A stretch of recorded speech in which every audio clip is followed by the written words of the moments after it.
One of the better business movies I've seen the last few years is the 2023 film Pain Hustlers, starring Emily Blunt. While this film it's technically considered a crime movie, it feels to me like it's more business, more of like a business movie, and I associate it more with movies like Boiler Room, Wall Street, Founder, rather than films like, of course, Goodfellas or Casino. Now, the movie focuses on a mom named Liza, played by Emily Blunt, who enters into the cutthroat world of pharmaceutical sales, and the often blurred lines people in this industry often cross over.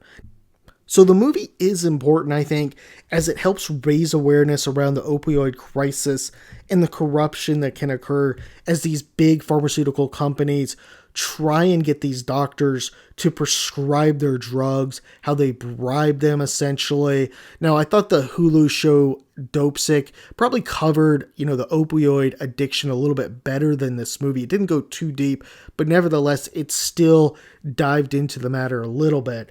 In general, I thought this was a terrific film, very entertaining with really good acting and excellent chemistry too between most of the main characters. So if I had to pick one bone with the film, it would probably be the movie takes this lighthearted comedic approach for the majority of the movie. And my issue with them doing this, of course, is that there's been a lot of good business movies that don't do this. Now, for example, Wall Street, it took a serious approach. Boiler Room was serious. And, we see other types of movies, such as The Wolf of Wall Street, take this comedic, lighthearted approach. But it worked for Wolf of Wall Street because the subject matter is not really sensitive in terms of big pharma. It is a pretty sensitive matter, I think. We know tens of thousands, hundreds of thousands have died from opioid addiction, and many more have become addicted. And this, of course, is due to the recklessness of big pharma, these big pharmaceutical companies, and what they've been able to do. Now, for me personally, I don't know anyone affected by this, by fentanyl or any drug addiction, whether it's legal, illegal, but I still have to point that out, and I can imagine how someone might get upset. Now, another example I need to point out is the Hulu show Dopesick. It did an excellent job highlighting the corruptness in the pharmaceutical industry. And if I recall in that show, they only had to persuade one man at the FDA, and they were able to get a non-addicting label stuck on this drug. I can't remember what it was. I can't remember, but I remember there was just one person they had to essentially persuade or bribe.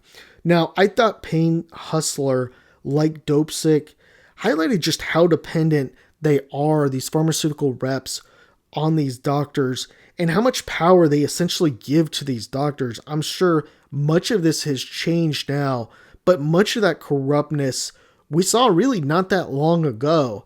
To me, in the movie, Emily Blunt, she was fantastic in her role. She played it well, and definitely has a really good acting range, I have to point out. She especially had good chemistry with her mentor, Pete, played by Chris Evans.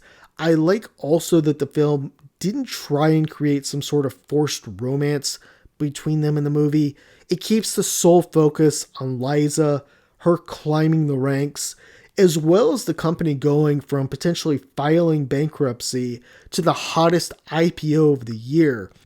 So in the movie, I thought it was really interesting too to see Blunt or Liza essentially go from being homeless to a multimillionaire. Now, I'd have to venture a guess too that many pharmaceutical reps went from broke or having very little money to millionaires by pushing opioids and essentially bending and breaking all sorts of these rules. Now, I'm in my 40s and I remember being back in my 20s and talking to people. I never actually got the exact numbers of what people were making and stuff, but just hearing from people how much they were making, how well they were doing.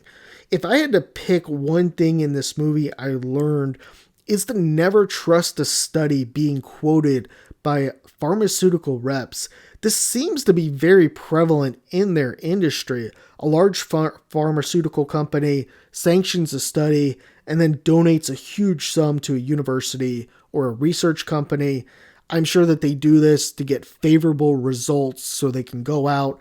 Hopefully that has stopped. Now, the end of the movie, I wasn't a huge fan of. It felt a bit forced to me how Isa's doctor gets busted and all of a sudden she grows this conscience and turns on everyone. I'm not saying it's not possible, but we're supposed to believe that her doctor's downfall and her friend's husband's death, who really that her friend that she made at that hotel or motel, she was only in like one or two scenes with her. I don't think that would drive her to give up millions. It just didn't flow well, and I think there should have been some other type of catalyst. In general, though, this was a pretty good movie, and it provided really good insight into the corruptness we've seen from these big pharmaceutical companies, and really the life also too of being a pharmaceutical rep. The acting was really good, and the storyline I thought was engaging and also interesting. Let me know your thoughts on and comments on this film. Do you think it worked, or would you have done anything different? Appreciate it.